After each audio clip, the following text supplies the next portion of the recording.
Hello students, पिछले question को ही mould करते हैं थोड़ा सा। An athlete complete one round of a circular track of radius R in 20 second.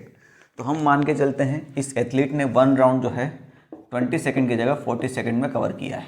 ठीक, आगे बढ़ते हैं।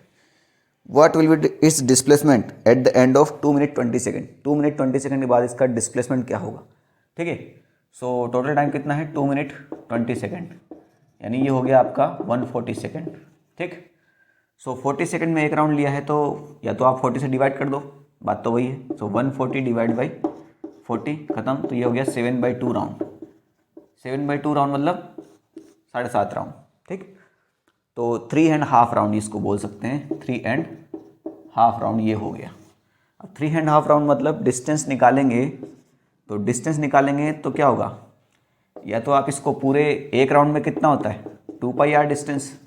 सो 7/2 राउंड में कितना हो गया 7/2 इंटू 2πr डिस्टेंस, बात खत्म। तो ये 2 से 2 खत्म, 7πr आ जाएगा, बात खत्म।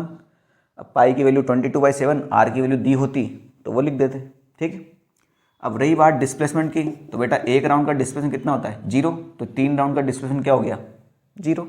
भाई 3 राउंड के बाद 1 2 3 वापस यहीं पहुँचेगा ना, तो इनिशियल और फाइनल पॉइंट सेम हो गया, तो डिस्प्लेसमेंट 0 हो गया। बचेगा इसका सिर्फ हाफ राउंड, यानी यहाँ से ये यहाँ पहुँचेगा, तो हाफ राउंड ये होगा। तो डिस्प्लेसमेंट कितना होगा बेटा, अगर जब हाफ सर्कुलर ट्रैक होता है तो ये वाला डिस्प्लेसमेंट होगा, इनिशियल और फाइनल पॉइंट को मिलाने वाली सीधी रेखा। तो ये क्या है बेटा, इसका रेडियस आर है, तो ये भी तो आर ही है, तो दोनों को जोड़ दो तो कितना हो जाएगा 2r, बात खत्म हो गई। अब आर की वैल्यू दे रखी होती तो निकाल लेते। ठीक है, समझ में आई बात।